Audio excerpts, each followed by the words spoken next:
On aime quand Urban propose des tomes 1 à 10 €, ça nous permet de découvrir des séries de qualité et ça nous permet évidemment de lire des bons comics sans se ruiner. La dernière création en date qui profite de ce tarif à 10 €, c'est la nouvelle série de Tom King, ça s'appelle Love Everlasting, le titre original en anglais, l'amour qui dure toujours, et ça coûte 10 €, ça coûte 10 € jusqu'au 21 janvier, ou 27 janvier, pardon, 2024, donc dépêchez-vous.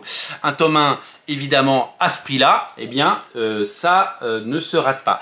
Moi, ce que j'aime bien avec ces tomes à 10 balles, c'est que quand on va en librairie, eh bien, qu'on a décidé d'acheter autre chose, un omnibus, un deluxe, un Batman par Marc Silvestri, il paraît que ça sort cette semaine, eh bien, si on a envie de se laisser tenter par un titre à 10 balles, c'est pas quelque chose de très engageant. C'est-à-dire que vous n'allez pas prendre un risque énorme, vous n'allez pas dépenser des sommes folles pour une série que vous n'êtes pas sûr d'aimer.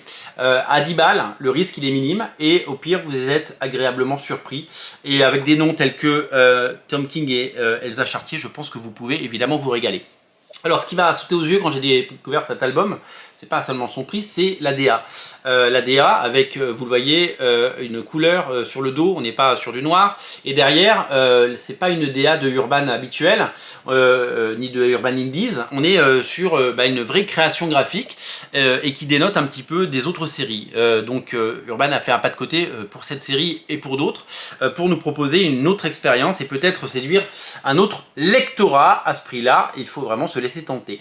Tom King, vous le connaissez, hein, c'est un scénariste très en vogue, qui a fait beaucoup de choses chez DC Comics, évidemment Batman et Batman Catwoman que vous connaissez. C'est un auteur qui manie le mainstream et le personnage de Batman comme personne.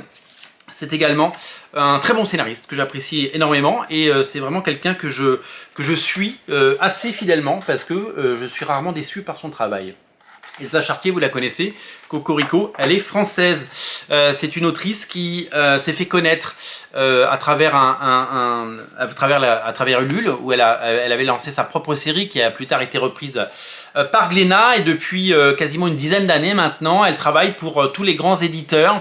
Elle a fait du Star Wars, elle a travaillé pour énormément de maisons et elle a fait travailler sur des projets très différents. Et avec Love Everlasting,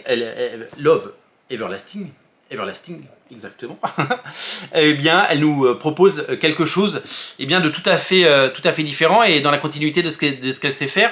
C'est un peu la fille spirituelle, la fille cachée de Darwyn Cooke, et c'est un très beau compliment que lui faire ce compliment parce que vraiment elle a un talent fou, quoi. Elle a un talent fou et on le sait. Cette série raconte l'histoire de Joan Patterson et qui va vivre des aventures un petit peu paranormales dans le sens où elle va rencontrer quelqu'un, se marier, ça va mal finir, souvent un coup de chevrotine, et elle va recommencer sur un modèle à revivre un premier amour avec une autre personne dans une sorte d'autre dimension, et c'est ce schéma qui va se répéter, et donc elle va finalement jamais connaître l'amour éternel, elle va juste connaître ce début de romance et ces histoires qui en général finissent mal, comme le dit la chanson, et donc du coup puis elle va en avoir un petit peu ras-le-bol parce que évidemment que l'histoire se répète, certes de façon différente, mais qu'elle n'ait jamais droit à ce bonheur, et bien va devenir quelque chose d'entêtant. Voilà. C'est une série qui donne très envie. Voilà, je vais avec plaisir me plonger là-dedans une nouvelle fois, et j'espère que cette série à ce prix-là rencontrera le succès qui lui est dû, parce que clairement c'est une série qui a, semble-t-il, toutes les qualités nécessaires pour être un grand récit. Dites-moi ce que vous en avez pensé si vous l'avez déjà lu. Si vous le cherchez, c'est disponible absolument partout, notamment sur originalcomics.fr, vous le savez. Si vous voulez soutenir la chaîne, on a un Tipeee que je remets en lien en vidéo dans le descriptif. Et puis voilà, vous savez tout. Dites-moi ce que vous en avez pensé. Est-ce que vous aimez Tom King? Allez-vous être séduit par ce récit? Est-ce que 10 balles c'est le bon prix? Eh bien, vous qui cherchez des prix souvent sur les comics, c'est peut-être le moment de se laisser séduire. Salut!